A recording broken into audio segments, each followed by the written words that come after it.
Boa noite, irmãos. Nós estamos no mês da reforma. Nós estamos nesse tempo de comemoração por um ato tão importante e tão significativo para nós. Hoje nós vamos falar. Semana passada falamos da total depravação. Hoje nós vamos falar da eleição incondicional. E eu vou pedir para você abrir em Efésios 1, 3 ao 14. Efésios 1, 3 ao 14.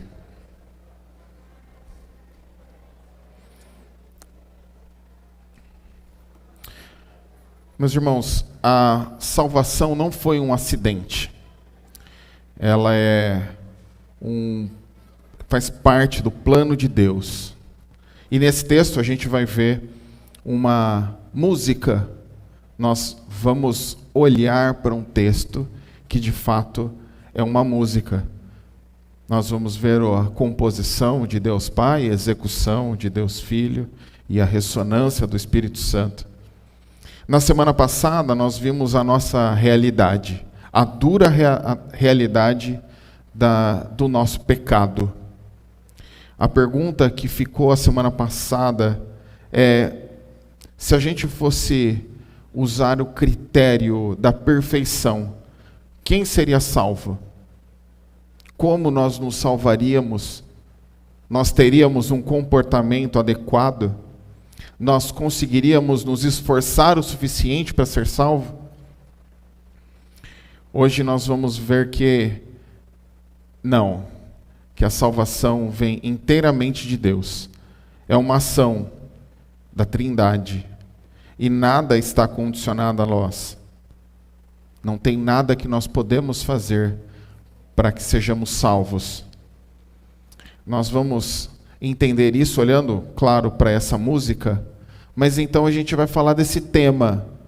Teologicamente, a gente chama de eleição incondicional. Faz parte dos 5 pontos do calvinismo, faz parte da nossa forma de entender a filosofia da salvação, ou o termo técnico, soteriologia. Nós vamos ver nesse hino, então, que tem, como todo hino, estrofes. E olhando para essas estrofes, a gente vai perceber a ação do Deus Pai, do Deus Filho e do Deus Espírito Santo. Vamos ler? Bendito seja o Deus e Pai do nosso Senhor Jesus Cristo, que nos abençoou com todas as bênçãos espirituais nas regiões celestiais em Cristo. Antes da fundação do mundo, Deus nos escolheu nele para sermos santos e irrepreensíveis diante dele.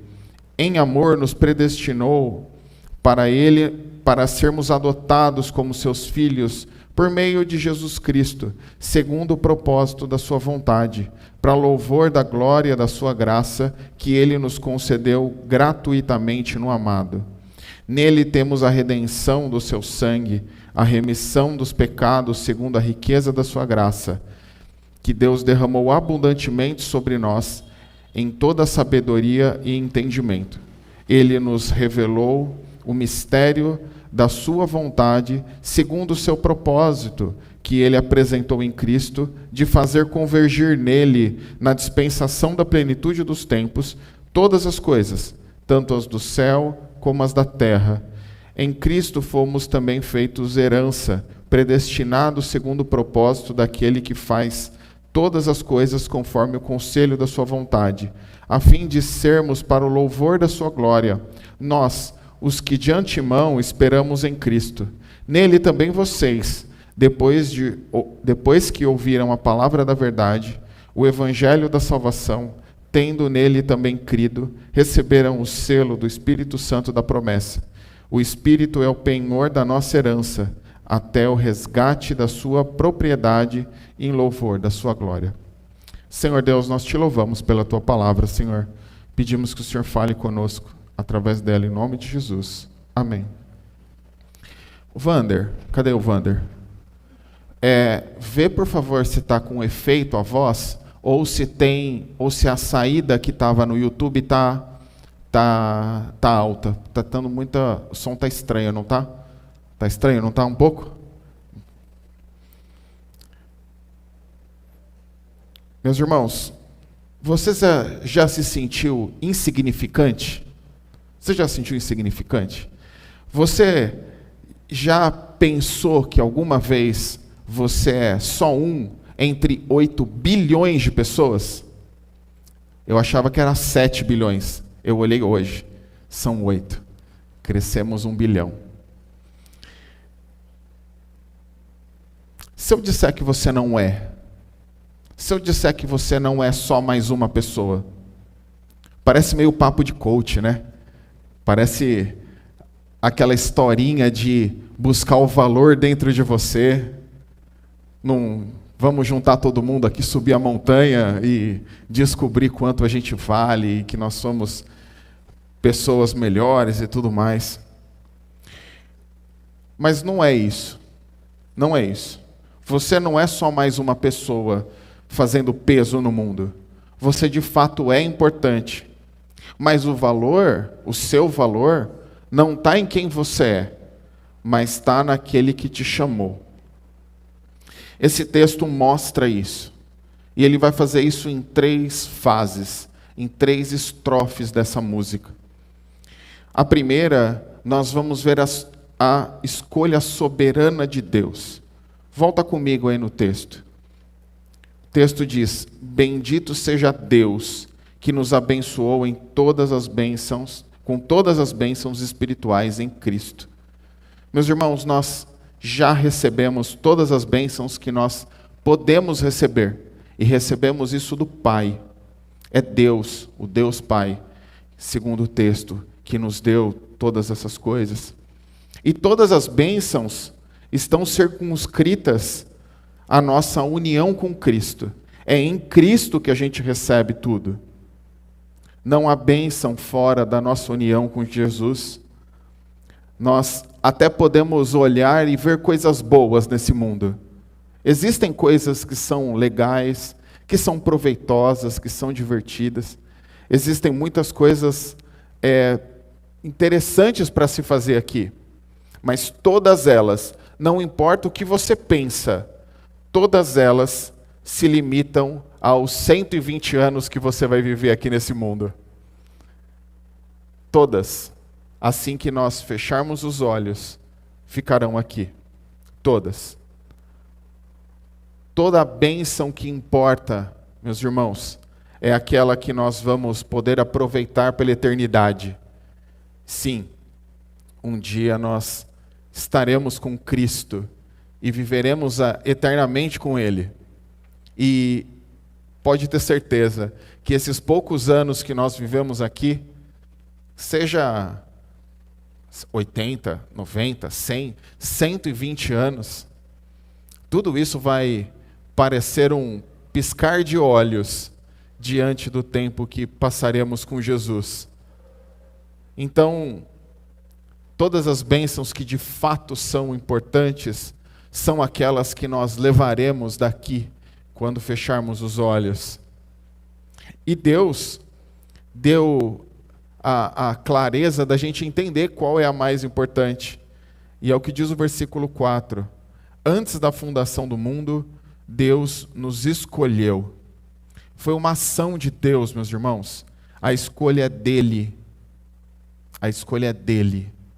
E ele não te escolheu porque você tomou as decisões corretas. Ele te escolheu antes da criação, no princípio.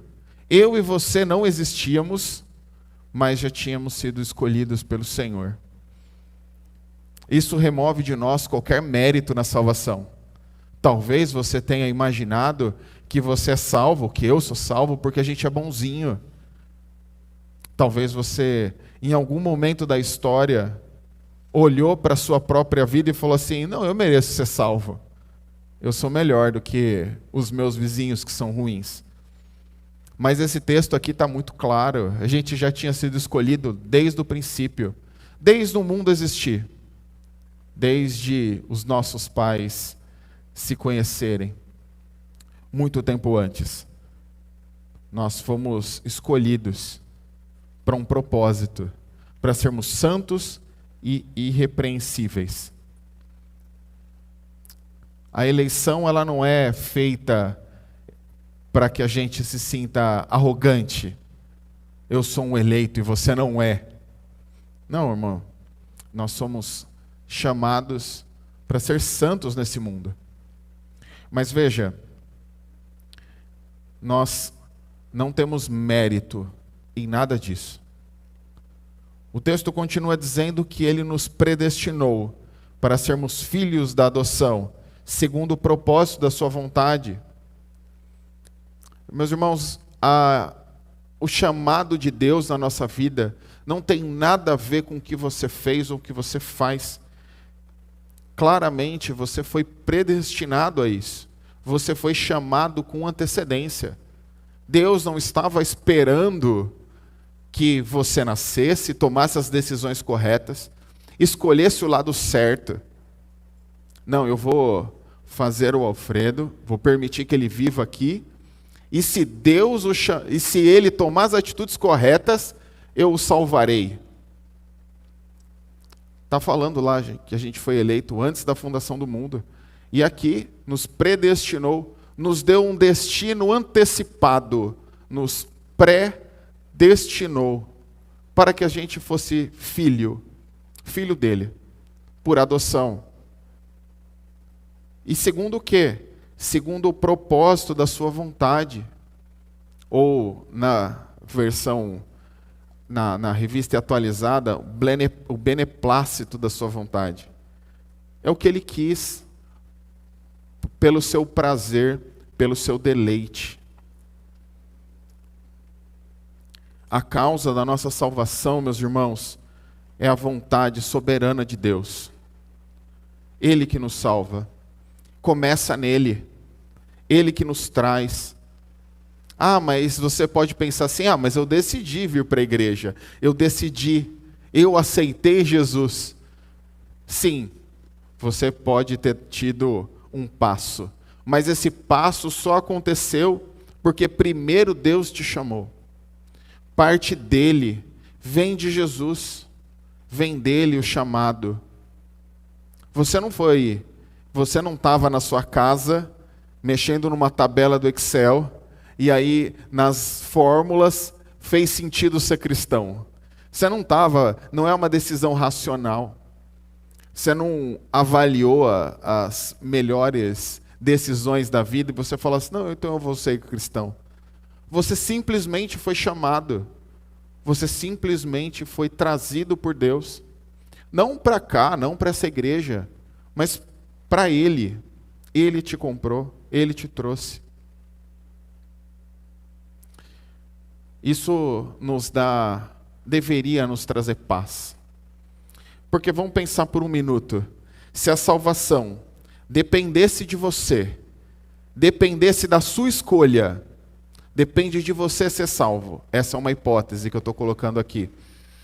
Como você se sentiria hoje? Você se sentiria mais seguro? Graças a Deus, a decisão está na minha mão. Você ficaria mais tranquilo? Você dormiria melhor hoje se eu te falasse que o poder da decisão da sua salvação está na tua mão?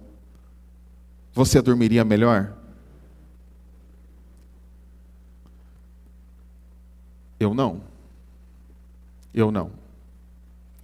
Graças a Deus eu fui salvo pelo Senhor.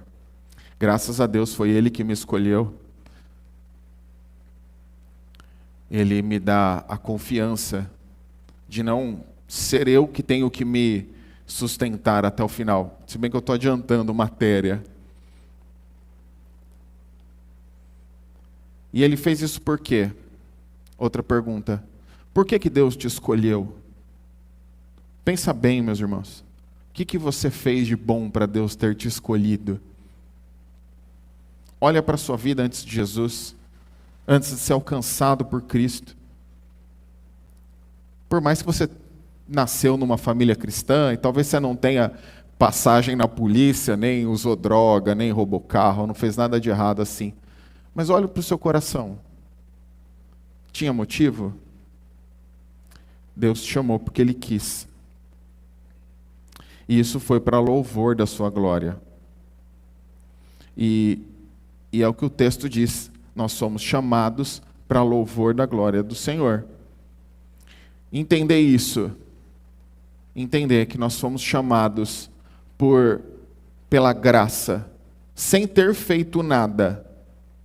Isso nos deixa mais convencidos ou deixa o nosso coração mais gratos? O que você pensa sobre isso? Você consegue ter uma adoração menos interesseira, sabendo que você já foi salvo pela misericórdia de Deus, que Ele te salvou antes de você merecer, que Ele vai continuar te abençoando, você sendo filho dEle, mesmo que você peque, mesmo que você erre. Se nós fomos salvos pelo nosso próprio mérito, meus irmãos, nós deveríamos pagar por isso. Nós deveríamos pagar a Deus pelo que Ele fez. Não sendo, nós o louvamos por quem Ele é. E Ele vai continuar nos abençoando. Ele vai continuar cuidando de nós. Ele me resgatou da lama. Agora que eu estou mais ou menos limpo, ainda os pés estão sujos, como Jesus disse para Pedro, Ele vai continuar me abençoando. Então eu posso adorá-lo sem esperar nada em troca, porque Ele certamente continuará me abençoando. Deus Pai fez isso. Ele nos salvou, nos predestinou, nos elegeu. Mas é em Cristo que essa composição é executada. Essa música que Deus compôs é executada por um grande músico, Jesus Cristo. É nele que nós temos a redenção. E o que significa redenção? Qual que é a ideia da redenção? É a ideia de um escravo sendo comprado para a liberdade. Eu poderia ter um escravo, você poderia simplesmente comprá-lo e falar, a partir de agora você está livre. Essa era a ideia do mundo antigo. O conceito de redenção vem da libertação da escravidão. E do que a gente foi liberto? Nós éramos escravos. Escravos do quê? Escravos do pecado, meus irmãos.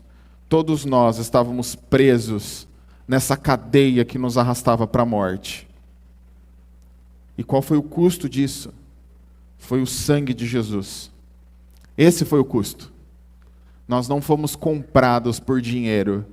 Nós não fomos comprados por algo que o material pode pagar. Nós fomos comprados pelo sangue do Deus Todo-Poderoso. O sangue do Deus Filho, que veio à terra e viveu, e sem pecado se entregou por nós. Ele não pecou, mas Ele veio nos resgatar, nos redimir dos nossos pecados, nos trazer a redenção, nos comprar desse processo de escravidão que nos prendia aos nossos delitos e pecados. Ah, mas eu ainda peco, você pode estar pensando. De fato, mas você não é mais escravo disso. Você já está num processo que chama santificação, que por mais que você caia de vez em quando e erre, ainda assim, em algum momento, totalmente vai ser só quando Jesus voltar, mas a luta contra o pecado hoje é possível de ser ganha através da ação de Deus na nossa vida. Nós não somos mais escravos do pecado.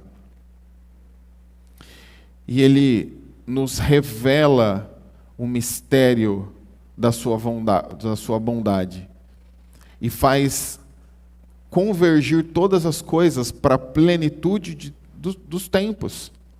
Ou seja, em Jesus nós recebemos um plano maior. Nós não vivemos só para esse mundo. Veja que vida pobre, meus irmãos. Olha que vida pequena. E ainda vou colocar das maiores possíveis. Imagina se a sua conta bancária agora tivesse dinheiro na casa dos 9 dígitos, na casa dos bilhões. Abriu aí o Itaú, você vai lá, pá, não vou fazer propaganda para o Itaú não, qualquer banco, não importa. Abriu lá o banco, está lá, 9 dígitos. Você tem o carro que você quer, você vai onde você quer, você come o que você quer. É isso. Só que a sua vida se limita a esse tempo aqui na Terra. Zero esperança, zero ideia para o futuro. Acabou, acabou.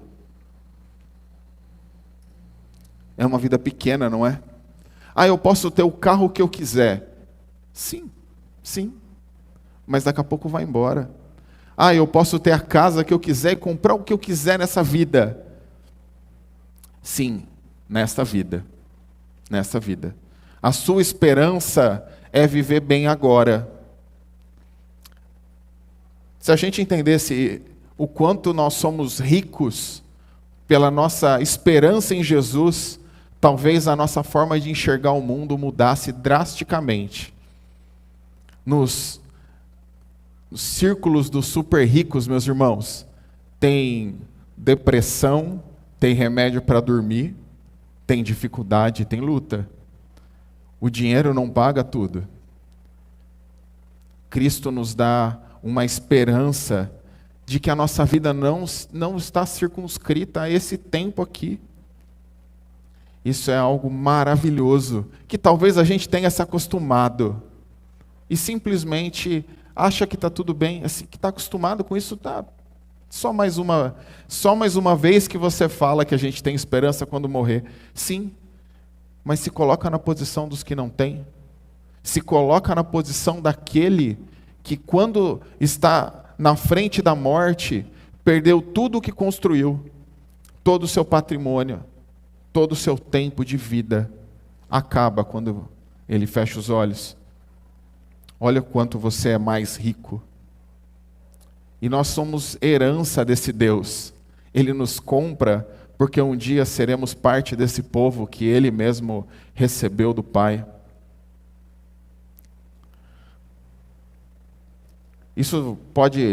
Toda essa ideia pode nos trazer algumas perguntas, meus irmãos.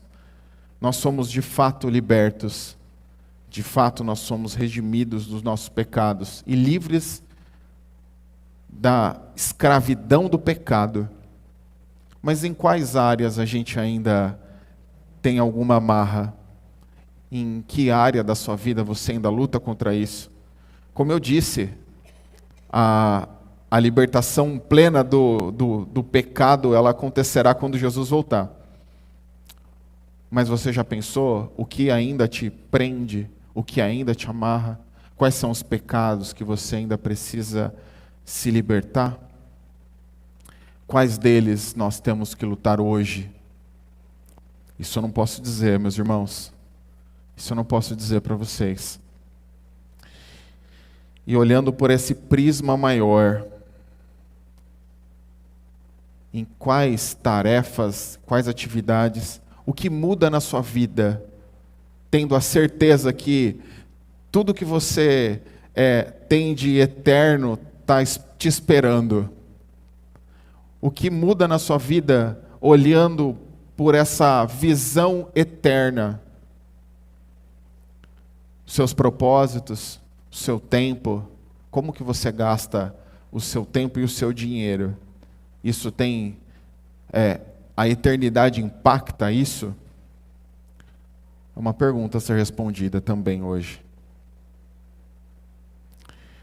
Mas eu não tenho certeza do que você está falando aí. Então, essa certeza ela não é racional. Você pode ter dúvidas agora, é verdade. Mas essa certeza, ela não, de novo, não é matemática. Não está na tabela do Excel, não está numa conta. Essa certeza está na promessa de que nós seríamos selados pelo Espírito Santo. Ele é quem nos dá essa certeza real. Nós fomos selados. É o que o texto diz, não é? E o que era um selo? Os mais novos nem sabem o que é isso, mas você, que é um pouco mais velho aqui, já comprou selo na vida, não comprou? Alguém aqui já mandou carta pelo correio? Quem já mandou carta pelo correio, levanta a mão. Aí, ó, só caguetando a idade aí, desculpa. Qual que era o processo? Você comprava um envelope, escrevia remetente, né? Quem mandava e quem ia receber, eu não lembro, destinatário. E aí você comprava um selo e colava, né? E aí a Vânia está mostrando aqui que tinha que lamber o selo. Era uma maneira de fazer. Talvez não seja mais higiênica, mas era uma maneira de fazer. Você colava na carta e enviava. Mas não é esse selo aqui. O selo é uma marca que era feita com cera e você marcava normalmente com um anel. Um carimbo. Era a ideia de que aquilo tinha um destinatário, alguém estava enviando, e quem estava enviando fazia aquela marca. O selo significava, em primeiro lugar, que aquela correspondência era de fato genuína. De fato, era aquele remetente que estava enviando. O selo real, só o rei tinha. Se chegou selado por aquele selo, certamente vem daquele rei. Significa também, outra possibilidade da selagem, é que aquilo pertencia a alguém. Um livro era selado para dizer que era de alguém. E um material selado também estava protegido. Ele não podia ser aberto por qualquer um. Então, o selo ele era algo mais complexo do que a gente imagina inicialmente, olhando só para a palavra. Mas nós somos selados, mostrando que, sim, nós somos de fato filhos autênticos de Jesus, de Deus. Nós somos filhos autênticos do Senhor, irmãos de uma família.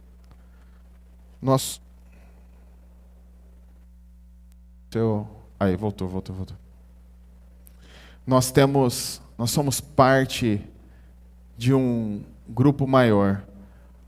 Somos propriedade do Senhor. E nós também temos a segurança que certamente um dia virá aquele que é o nosso dono de fato, que vai poder nos dar a segurança que entraremos no seu reino. Nós fomos selados pelo Espírito Santo, nos dando essa segurança da salvação. Ele é penhor. Penhor é a primeira prestação. Você já ouviu falar de loja de penhora? Você entrega lá um relógio, pega o dinheiro e aí você tem um prazo para pagar. Indo lá e pagando, você retorna com o bem, não é isso? Então, o fato de Deus ter enviado o Espírito Santo, e nós temos a certeza que Ele está em nós, é a nossa garantia de que Ele voltará, que Jesus voltará, que a promessa que Deus deu é verdadeira, que um dia Jesus estará de volta para nos resgatar. Como a gente tem certeza? Ele empenhorou. O penhor é o Espírito Santo. É a garantia. É o que faz com que a gente possa descansar sem desespero. Se nós vivemos sabendo que somos propriedade de Deus, que Ele nos protege, está conosco e voltará. Por que a gente às vezes vive em tanto desespero, irmãos? Por que a gente sofre tanto com ansiedade e angústia? E eu me incluo. nós, por vezes, esquecemos do nosso destino. Nós nos perdemos nisso. Por que a gente se desespera? Ou olhando para esse ato todo maravilhoso, que não tem nada a ver conosco, que nós recebemos de Deus, por que de vez em quando o orgulho brota no nosso coração? Por que a gente se acha melhor do que os outros? Por que isso acontece na nossa vida? Meus irmãos, a teologia da eleição incondicional, ela não é só um ponto teológico que precisa ser estudado na escola dominical para que a gente saiba. A gente precisa, de fato, saber que nós somos eleitos de maneira incondicional para que o nosso joelho continue no chão, em humildade ao Senhor. Porque a gente não foi salvo porque nós somos bonzinhos. Nós fomos salvos porque Ele nos resgatou, porque Ele quis. Não cabe orgulho em nós. Não cabe pelo nosso próprio ato, pelos nossos próprios feitos. Todos nós aqui deveríamos ir para o inferno, com toda certeza. Todos nós. Todos. Por outro lado, saber que nós fomos resgatados porque Ele quis, dá em nós a paz, a tranquilidade, tira a gente do caos de uma vida perturbada, porque o maior dom e a maior bênção que a gente pode receber, nós já recebemos, que é a salvação, que é a eternidade com Cristo.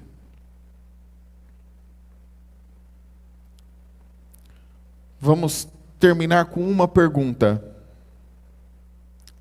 Olhando para isso, olhando para essa salvação que não depende de nós, mas que também garante que nós, uma vez que fomos salvos, nós continuaremos com Cristo. O que nos impede de viver unicamente para bendizer o nome do Senhor? Isso aponta para o começo dessa perícope, esse começo dessa passagem. O apóstolo Paulo olha e fala assim: bendito é o Deus e Pai do nosso Senhor Jesus Cristo. O que essas maravilhas na nossa vida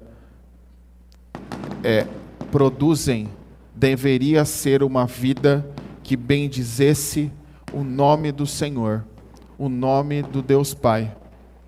O que nos impede de ter uma vida que aponte para isso, meus irmãos? Vamos orar?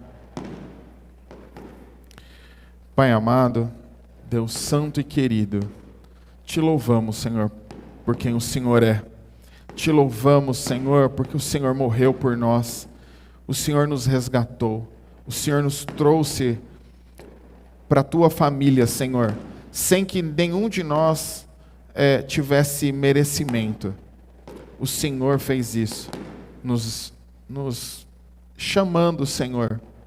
Mesmo antes da fundação do mundo, nós já éramos eleitos. Pai, nós te louvamos por isso. De fato não merecemos. De fato somos pecadores e carecemos da tua graça. Mas eu peço, Senhor, que o Senhor nos ajude a viver diante dessa perspectiva, que nós tenhamos uma vida que bendiga o teu nome. Tenhamos uma vida, Senhor, que já aproveite de tudo que o Senhor fez por nós, aqui ainda, Senhor. Que o Senhor nos transforme e faça de nós verdadeiros adoradores. É o que nós te pedimos, em nome de Jesus. Amém. Vamos ficar em pé, meus irmãos, para receber a bênção do Senhor. Pai, nós mais uma vez te louvamos por esse culto. Te louvamos por tudo que o Senhor fez, que o Senhor transforme o nosso coração, que o Senhor nos mude de fato, e que o Senhor nos despeça em paz, que o Senhor nos leve para casa em segurança, e nos dê uma semana abençoada, Senhor, e que a graça do nosso Senhor e Salvador Jesus Cristo, que o amor de Deus, o nosso Pai, e que a consolação do Santo Espírito, seja conosco, hoje e para todos sempre. Amém.